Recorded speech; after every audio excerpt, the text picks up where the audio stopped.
In 1988, Noam Chomsky and Edward Herman wrote a book called Manufacturing Consent. Manufacturing consent goes by another name, that is, propaganda. The book explained that our consent is being manufactured by the media because of 5 specific filters. The media is produced by corporations whose primary goal is to increase profits. Those profits are being driven by a need to please advertisers. So you and I, the audience, are the product that's being sold. Journalism isn't really a watchdog because, in fact, it is easily manipulated. If anybody tries to push back against the status quo, they get flack from the system and they're easily dismissed. And the media create common enemies for us to focus on.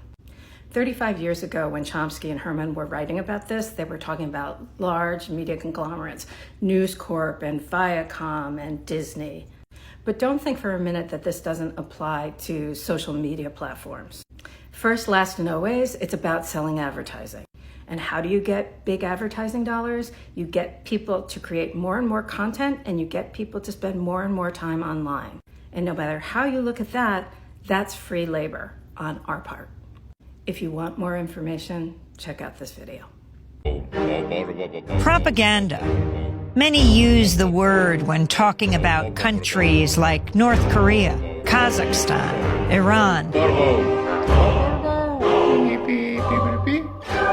Countries viewed as authoritarian through the lens of the Western media. Press freedom, freedom of thought. People use those terms when talking about countries like the United States, France, Australia, democracies. In 1988, Noam Chomsky co-authored a book with Edward Herman called Manufacturing Consent. It blasted apart the notion that media acts as a check on political power, that media inform the public, serve the public, so that we can better engage in the political process. In fact, media manufacture our consent. They tell us what those in power need them to tell us so we can fall in line. Democracy is staged with the help of media that work as propaganda machines. Media operate through 5 filters. The first has to do with ownership. Mass media firms are big corporations. Often they're part of even bigger conglomerates. Their end game, profit. And so it's in their interests to push for whatever guarantees that profit. Critical journalism takes second place to the needs and interests of the corporation.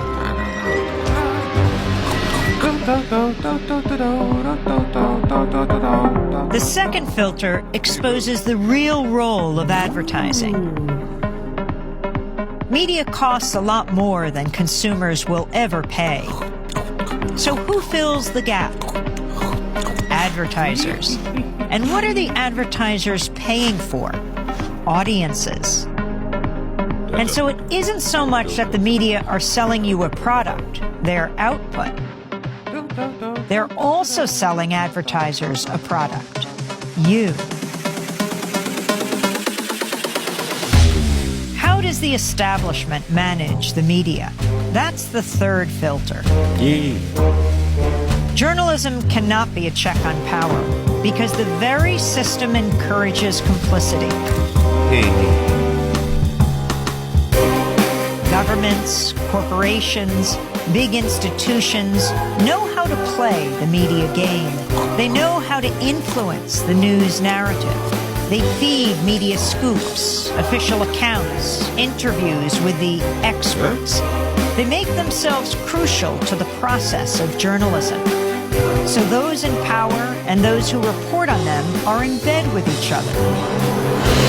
If you want to challenge power, you'll be pushed to the margins. Your name won't be down. You won't be getting in. You've lost your access. You've lost the story. When the media, journalists, whistleblowers, sources, stray away from the consensus, they get flack.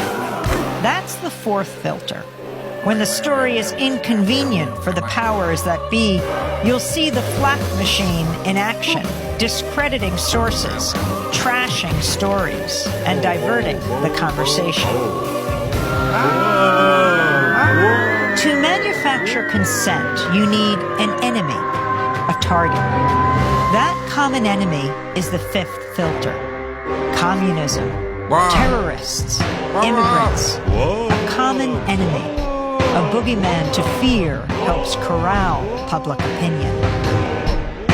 5 filters, one big media theory. Consent is being manufactured all around you, all the time.